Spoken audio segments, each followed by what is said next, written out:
Hello friends, मेरा नाम राज चौधरी है।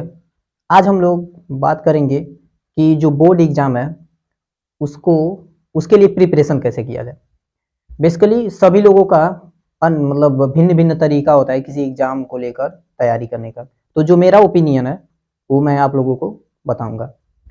तो सबसे पहले हम लोग ये जान लिया जाए कि बोर्ड एग्ज़ाम के लिए कैसे तैयारी किया जाए। तो मेरा जो सबसे पहला कॉन्सेप्ट ये है कि अगर आप किसी भी एग्ज़ाम को लेकर तैयारी करना चाहते हैं, तो पहले सिलेबस के बारे में पढ़िए। कोई भी सब्जेक्ट हो, उसको सिलेबस के बारे में पढ़िए कि उसमें है क्या। जैसे मैं पहले इसको बता रहा हूँ, समझने की कोशिश करिएगा आप लोग। पहला जो है मेरा सिलेबस है, सबसे मेन। क्योंकि जैसे मान लीजिए उदाहरण के तौर पे इसको आइए समझा जाए कि मतलब सिलेबस इतना इम्पोर्टेंट क्यों है। जैसे मान लीजिए इस बार जो कोरोना काल की वजह से जो इस बार जो है 30% सिलेबस रिड्यूस हुए हैं। अगर मान लीजिए आपको वो जानकारी ना हो, बेसिकली हम लोग करते हैं विलेजर एरिया से, तो इस समय जो है मोबाइल का प्रचलन हुआ है। तो इसके पहले नहीं था, तो हम लोगों को उतनी जानकारी नहीं थी और मोस्टली जो बच्चे हैं वो सब सिलेबस के बारे में पढ़ते नहीं हैं। अबाउट टू 50 या 60% बॉय या गर्ल्स, ये जो होते हैं लोग, मतलब सिलेबस के बारे में पढ़ते नहीं कि मतलब क्या क्या है, क्या क्या पैटर्न है, या फिर क्या क्या मुझे पढ़ना है। तो सबसे जो मेरा मेन है वो सिलेबस पढ़ना है।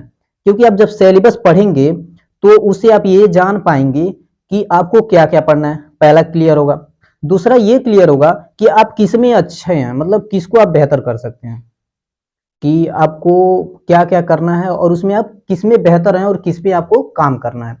तो मेरा जो पहला हो गया सिलेबस हो गया। सिलेबस भी सबसे अच्छे मतलब ध्यान दीजिएगा कि सिलेबस में क्या क्या है। और दूसरा मेरा हो गया कॉमन क्वेश्चन और रिपीटेड क्वेश्चन आप कह सकते हैं।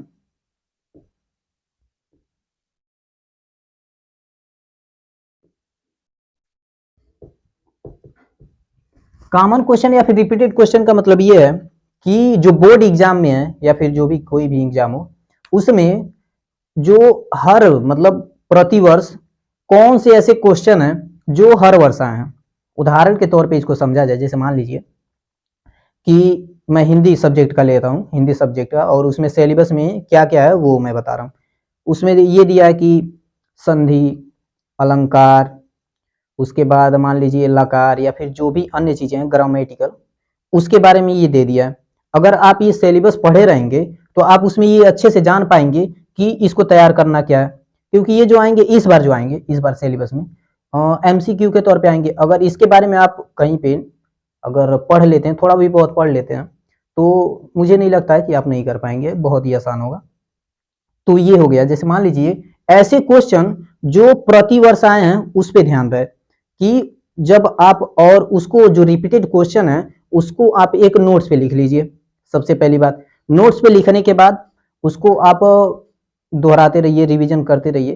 तो इससे आपका ये होगा कि आपको एक अंदर कॉन्फिडेंस पैदा होगा। जैसे मान लीजिए कुछ ना तैयार होने से कुछ तैयार अच्छा है, क्योंकि आपको एक अनुभूति होगी कि मेरा इतना परसेंट या फिर ये जो है वो तैयार है। ये हो गया मेरा दूसरा। और मेरा तीसरा हो गया प्रैक्टिस। सबसे ज़्यादा मायने रखता है, क्योंकि मैं खुद बता रहा हूँ कि मतलब मैं याद वाद करने के लिए कर लेता था, लेकिन जब लिखने की बारी आती थी तो उसमें बहुत सारी मात्राएं या फिर जो भी गलतियाँ हो जाती थी। जब मेरा जो सर हैं मिस्टर आलम सर, वो हमेशा मतलब टेस्ट लेते रहते थे, तो जब मैं उसमें टेस्ट देता था तो उसमें मैं देखता था कि मतलब मेरी बहुत सारी गलतियां आती थी, क्योंकि मैं प्रैक्टिस नहीं करता था। याद होने का हो रहता था लेकिन प्रैक्टिस नहीं करता था, जिसकी वजह से बहुत सारी गलतियां होती रहती थी। तो सबसे जो मायने रखता है, आप ये कह सकते हैं प्रैक्टिस। प्रैक्टिस भी आपको बहुत ज्यादा करना है। उसके बाद